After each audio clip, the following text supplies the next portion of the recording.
This is the Detroit Sports Podcast Network. Do you play FanDuel and feel like you aren't creating consistent money-making lineups? Go over to the DFS Doctors on Twitter at the DFS Doctors and DM them with promo code Detroit Sports to get a free trial for their analytically formulated 70% lifetime profit rate NFL and NBA lineups. The whole purpose of playing daily fantasy sports is to get out there and compete and give yourself a chance to win. So go over to the DFS Doctors. Let them help you. They have analysts on staff that look at the best optimal lineup that you can put out there to win money. So why not take advantage?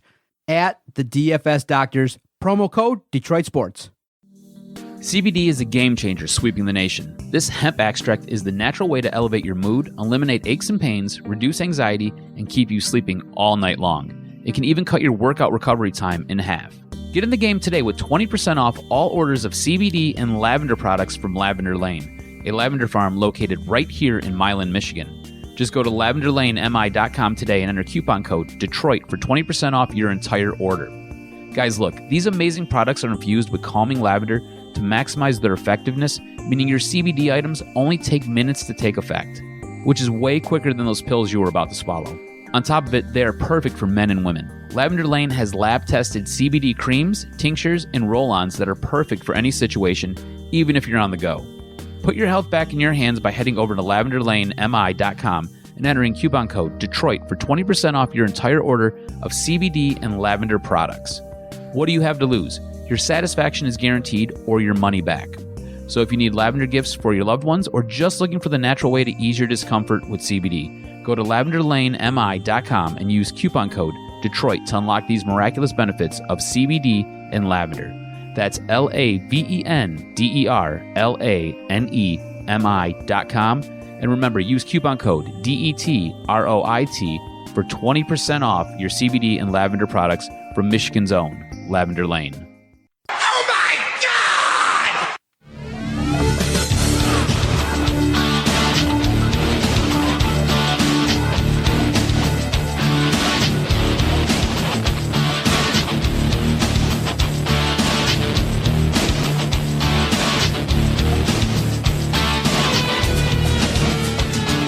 Welcome in, everybody, to another episode of the DocNJock Wrestling Podcast. This is episode 119. I'm your host, Adam the Jock Strozinski, and on today's episode, we may have an exodus going to AEW. We're going to tell you about that. We have a 10-time world champion's daughter starting to wrestle with WWE, as well as a performer possibly coming back. We might have a timetable for his return. Also, we're going to take a look at some of the biggest topics and trends in wrestling as we proceed. Doing it with me, as always, he is the one, he is the only, he is the Don Sheik of chicness, and that's not because he's the Sheik. He's the one, he's the only, he's the Doc, John Macaroon. What's up, cuz? And Irish today, too.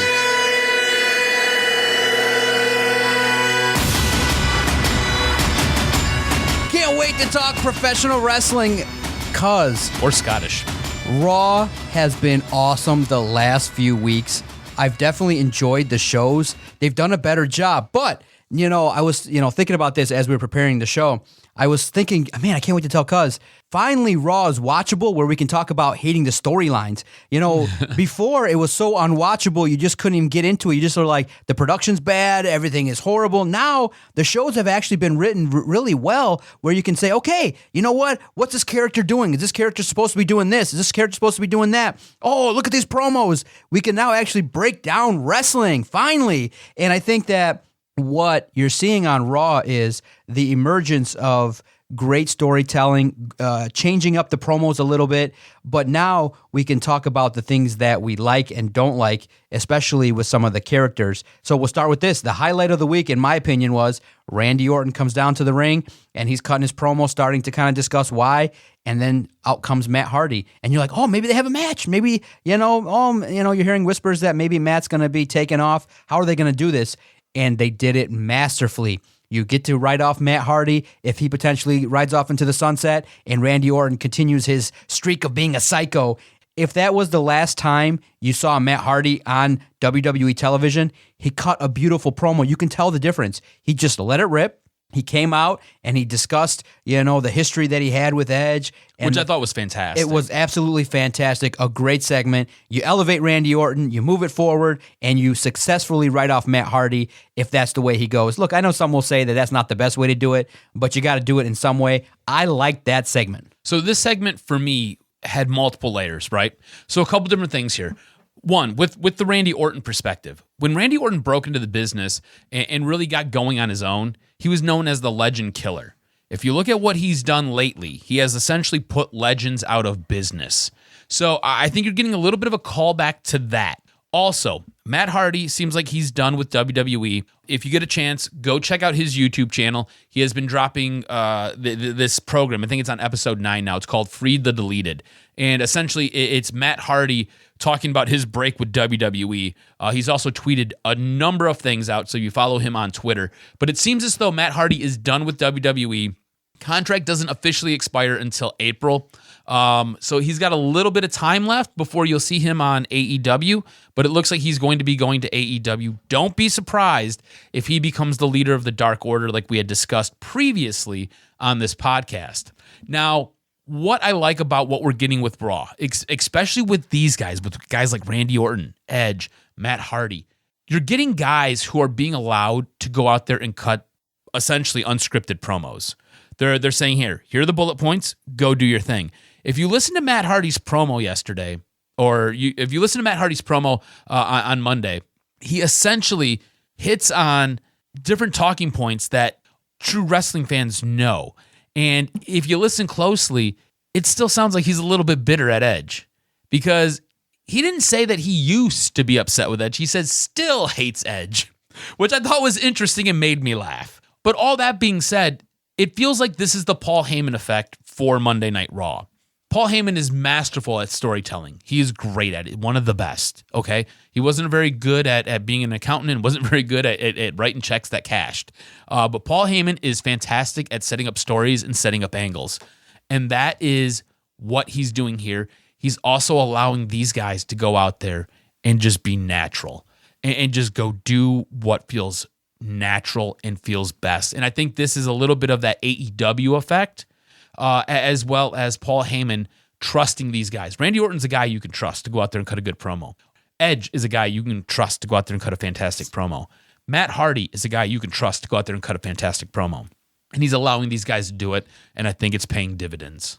Yeah, I just think that AEW is poised to collect some great talent. Maybe you're going to tell us about a couple others as well in news and notes, because I think you got some redemption to do over the course of some episodes where you hyped up someone that, I don't know, some in the WWE don't feel the same way. I got some news on that guy. Okay.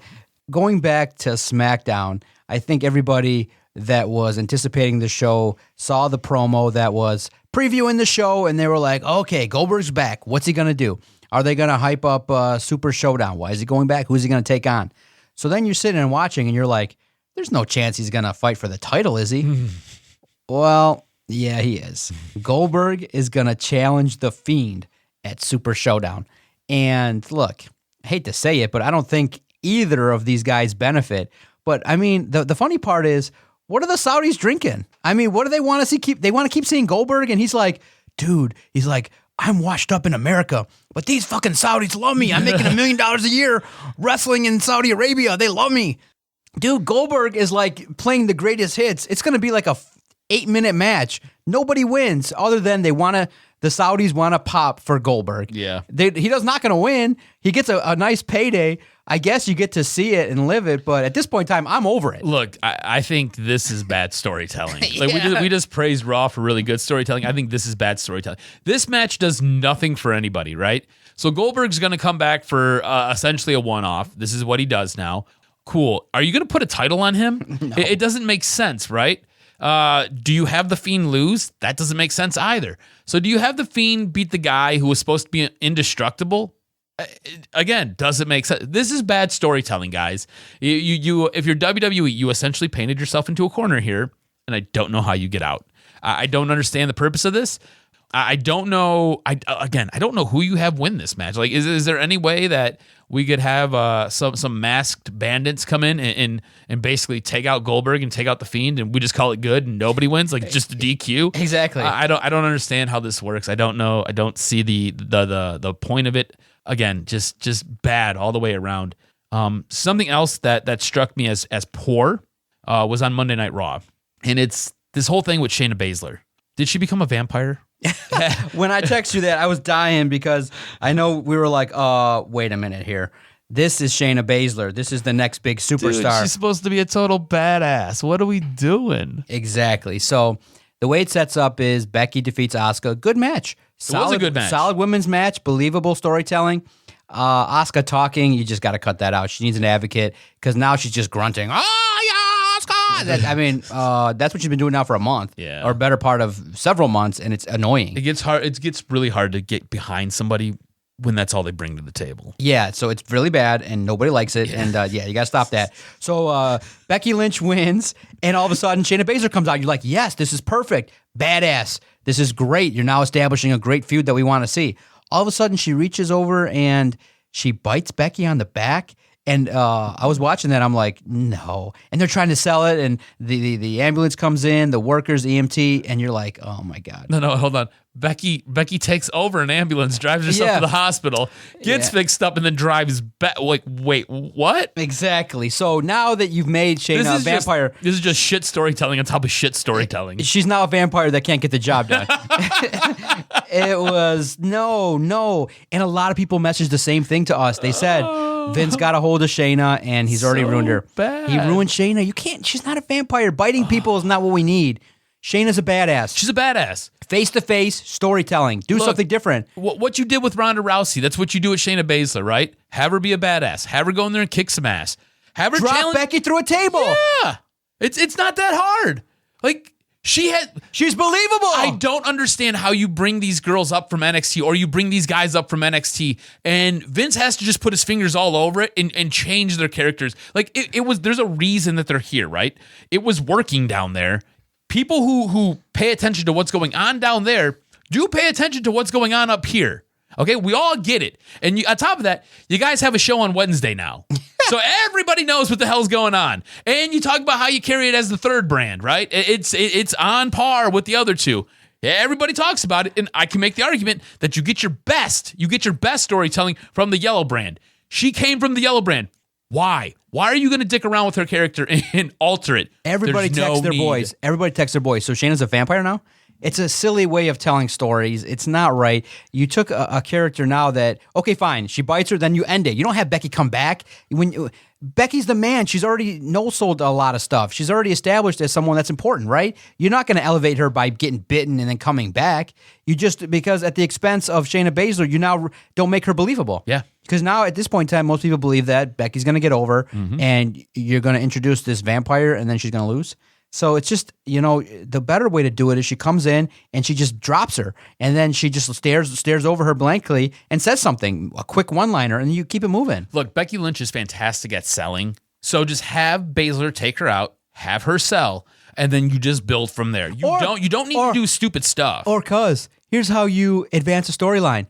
Oh, Becky's right there in the mix against Asuka. Oh, she gets into the ring. Boom, there's Baszler, pops her in the mouth. Asuka wins. Yeah. Have her cost her stuff. Yeah. It doesn't even have to be physical. Yeah. Just, hey, Becky is on the path to a title. There's Baszler to mess it all up. She's on the path for a contract. Shayna gets the contract. She does stuff to undermine her, to piss her off so much. And then you go from there. I mean, this is kind of easy stuff that they went with. That angle was so embarrassing at the highest level. I just was like dumbfounded. My jaw was agape. Like, what the hell? It ruined that segment all the way around. I was just like, let's just get back to the other women because Charlotte and Rhea Ripley. Oh man, I know that Charlotte's a great wrestler, but her looks are kind of evolving, and she's looking good in those outfits she keeps coming out with week in and week out. I was like, damn, Charlotte. In her press junkets, she's been looking pretty good. And you know how much surgery Charlotte has had? Exactly, it's working. Do you remember when we seen what her boobs look like, where like one went forward and one hung off to the right? Props, like one was bigger and sat lower, and like one was smaller, and props to Charlotte. Yeah, props to Charlotte's surgeon. Exactly. But you got a chance to see Rhea Ripley squash. It was a good match and just kind of established Rhea. And then Charlotte's just standing there clapping. I think was it Sarah Logan? Sarah Logan. She got destroyed by Rhea Ripley. And then you kind of see the evolvement of that storytelling. But also at the same time, Bianca Belair online via social media has kind of been trying to weasel her way a little bit as Rhea kind of says, I'm the woman now. And Bianca's like, well, don't get too high on yourself. I'm here too. So it kind of seems like they may be heading towards a Rhea Ripley, Charlotte, Bianca match. Is that what needs to happen, or should they just keep it Rhea and Charlotte? I think it would be interesting if it was a triple threat match. Okay. And this is for WrestleMania, is what I think both of us are assuming. Because Rhea Ripley has challenged Charlotte Flair, saying basically, if you want my NXT title, come get it, girl. And Bianca Belair and Rhea Ripley had a bit of a storyline going. So you have multiple storylines. Again, you can have multiple storylines going at the same time. And I think this would be a nice payoff. On top of it, depending on who you had go over, as long as it's not Charlotte, I think you help catapult them to the moon, right? Because Bianca Belair on her own is fantastic. Rhea Ripley on her own is absolutely amazing. Charlotte Flair, she's the legend, right? At this point, she is the legend. She is what all women in WWE aspire to be. So if Rhea Ripley or Bianca Belair go over in this match, beating one or the other plus Charlotte Flair, I think that helps elevate that NXT women's title. I think it also helps elevate whoever wins this match. That being said, triple threat matches can get messy. Triple threat matches can usually peter out and not be as good as you getting that one-on-one. And I think Rhea Ripley, Charlotte Flair alone would be fantastic. I think it could work, however, with Bianca Belair, and I think it could be really, really good for her career, and I think it could be really, really good for everybody in the match. I'm not opposed to seeing this. I think it could really, really work. Okay. See, for me, I think it's time now for Rhea to kind of establish herself. I think she keeps the belt. She needs to keep the belt. I think she does too. She needs to keep it, and maybe you have an offshoot that you go with Bianca Belair and Charlotte. Ooh. You kind of offshoot that, and Rhea can go on to bigger and better things as well. Ooh, I like that. That's good. I think Rhea Ripley at this point she's hitting all the right buttons. I think she's super, super over. And I think at this moment in time, she keeps winning the crowd, which is fantastic. For somebody to come up from NXT and to be this established already, it's absolutely great. One of my favorite segments was, it's great because the way they keep introducing MVP back was awesome. So they pan up to the side view, and then you hear his music, and it's like, oh, there's MVP again. And you're like, dude, I thought this is like a one-off thing. What's going on? Well, you're hearing whispers, and you talked about it, I believe, that he could potentially transition to a backstage role, and it's coming full circle. He hosted the MVP VIP Lounge. Who was the guest this week? Drew McIntyre. And I was highly impressed with McIntyre as a face now. He's doing all the face things. He destroys MVP. A little bit of overacting from MVP, kind of going, you need to have me. But McIntyre drops him, and the way that MVP goes over the couch, amazing segment. Great. Well done. Definitely intriguing. I'm definitely buying into McIntyre Lesnar. I'm definitely buying into the probably more than maybe 70% chance that McIntyre is going to win the gold. He deserves it. So you and I got to thinking as to, okay, at the top of the cards in both companies, you got Lesnar and McIntyre. Over in AEW, the top feud obviously is Chris Jericho and Jon Moxley. Who do you think is, the top feud right now in the world of wrestling among those two? I think it's a close competition, but for me, you got to give it to Lesnar and McIntyre because of the fact that a guy that's hardworking in Drew McIntyre is going to get his comeuppance. You can tell the story of when he was, the boy band with Jinder Mahal or whatever it was called, and he comes up, he gets fired, and now you got this guy that really loves the business and worked his way back through NXT, and he could have potentially, he's saying that he wants to come out to the bagpipes at WrestleMania. That'd be a great harken back to NXT. It'd be a great moment. And Moxley Jericho, I think, is better for the in-ring product that you're going to see, the match, the storytelling there. But in terms of the bigger pop I'm going to get, I think I'll pop bigger for Drew McIntyre winning the belt than I would for Moxley winning the AEW because he's been the champ before. It's nothing new. It's just in a different promotion. I would love to disagree with you. I would. But I am most hooked by the Lesnar-McIntyre match. Drew McIntyre is a guy that I have followed for quite some time. He was in WWE, then went away after getting fired, did a whole thing on the indies, went to Impact, and I fell in love with him when I was watching Impact. From there, he did some more stuff with the indies, then went to NXT, and now he's back where he belongs, in the championship picture. I think he's fantastic. Jericho Moxley, I think you're right. Your in-ring product will probably be better. Storytelling, violence, maybe. Yes. Some off-the-wall type shit. I think it'll be better. But you do have to realize it's at this point it's kind of niche, right? It's going to be, like you said, it's going to be extremely violent. You haven't really had a great Jericho match or anything that's been absolutely fantastic in quite some time. He's like 49 now. He's not in the best of shape. Like he's just an older guy. I love Chris Jericho, and the way he keeps reinventing himself is fantastic. And I do enjoy his matches.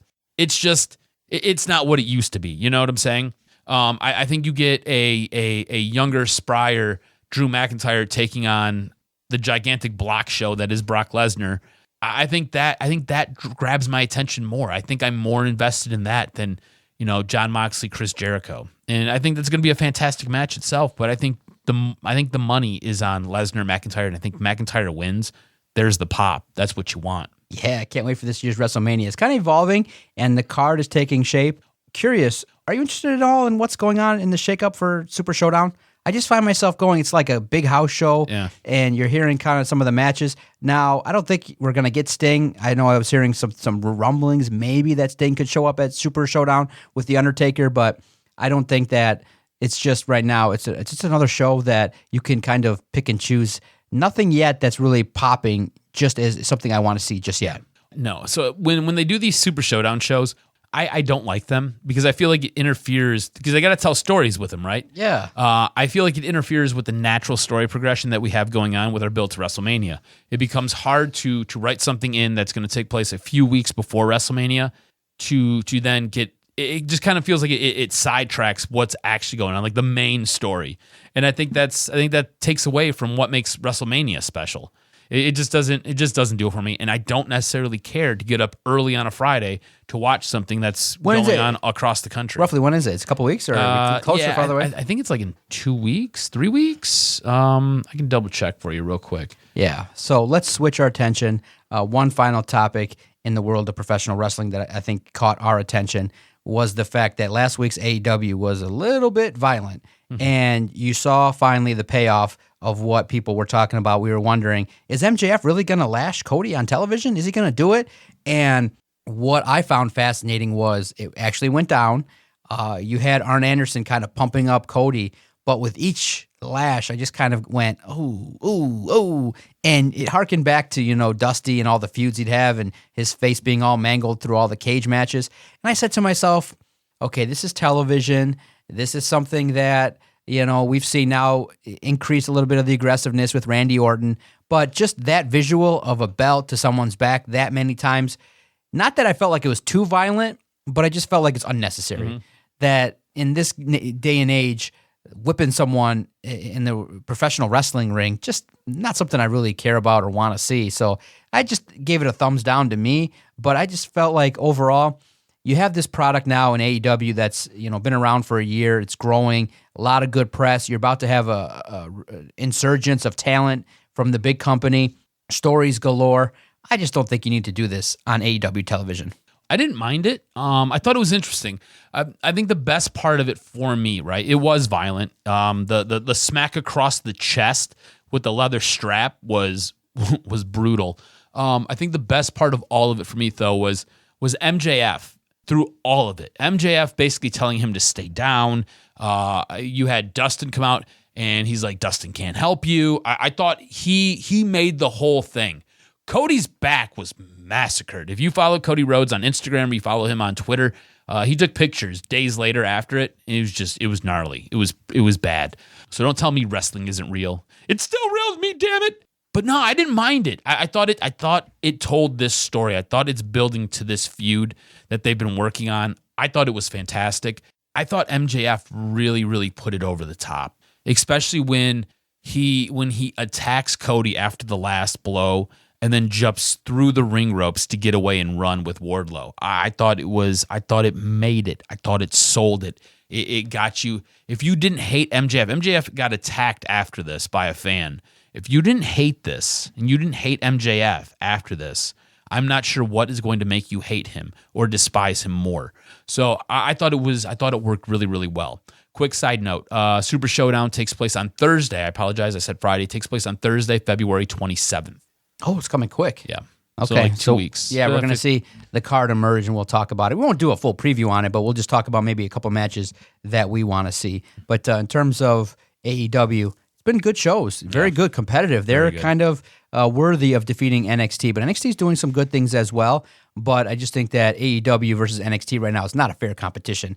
It's just a situation where the storytelling's good. They're starting to elevate the mid-card. They're starting to tell really good and fun stories that you want to see week in and week out. And it's stuff that you can debate. And then now with the potential insurgence of some talent that's going to be showing up in the next few months, it's going to be great to see who intertwines with who. And it's fair to say now, as we progress through this podcast, AEW is going to be around. They're viable. They're legit. And I just think now they're looking to create their next big moment, their next wave of stars and good memories and good situations. And you're going to get some payoffs of some angles that a lot of people are going to be thrilled with. So I've been impressed with AEW. They've done a lot of good work. Quality. As far as AEW goes, you got to realize they have They get an A for their year. Yeah, for sure. They've got multiple shows, right? They just inked their new deal to have their second show. They utilize social media and they utilize Twitter fantastically. So you've got good programming there, and they do a great job marketing it and getting it out to the public. Again, A for AEW. All right, hit me with this week's professional wrestling news and notes. So Jeff Hardy will be at the WWE Performance Center later on this week. Sober, hopefully. Yes, it's to see how far away from his return he is. He had a broken leg, and so it's one of those things where he's coming back. He also has a couple court cases outstanding. So once all that kind of gets wrapped up, we'll see where he's at. Now, Killer Kross has officially signed with WWE and has already reported to the WWE Performance Center. Killer Kross, nice. What is not 100% is whether or not he will start on NXT or get the main call to the roster. Make sure you go to our YouTube page, Detroit Sports Podcast. Killer Kross appeared on Dennis Farrell's Wrestling Perspective podcast, and he kind of talks about his wrestling and things like that. Killer Kross has been on our airwaves. Interesting stuff. Cool. Another superstar, WWE bound. Yes, absolutely. Take that money, boy. WrestleMania 37 will be held at SoFi Stadium in Los Angeles Back to Cali. March 28th, 2021. WWE announced on Monday that the stadium is set to open in July before hosting both the Los Angeles Rams and the Chargers for their 2020 NFL season. Simone Johnson, the daughter of Dwayne "The Rock" Johnson, has officially begun training at the WWE Performance Center in Orlando. The organization announced Monday the 18-year-old will try to follow in her father's footsteps, who, like I mentioned in the preview of this, a 10-time world champion. And it seems as though my man, EC3, will be heading to AEW. You saw the photo, huh? Thank goodness. We all saw it and we're like, finally. But he's got to wait, though. Yeah, so his contract doesn't expire until next January. Now, what is interesting, though, WWE has given up the rights and the trademarking of EC3. They believe so little in Ethan Carter III that they are not going to try to trademark his name or his gimmick, any of it. They're basically saying, we do not believe in you. We do not believe in your character. Please be gone. So he might get early released. Fingers crossed that happens. Shows up in AEW sooner than later. And that's it for this week's wrestling news and notes. Great podcast. Want to thank the fine sponsor of this broadcast.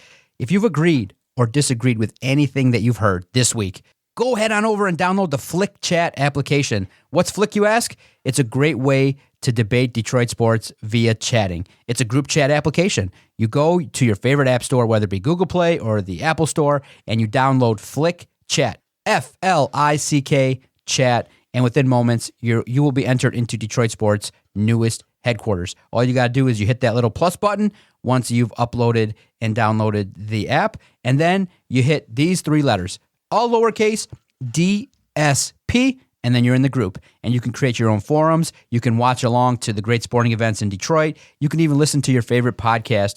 All the podcasts available at DSP are available via Flick as well. So make sure you go download, get in the mix, create your own forum. Let's have some fun, debate with all the hosts here on the Detroit Sports Podcast Network.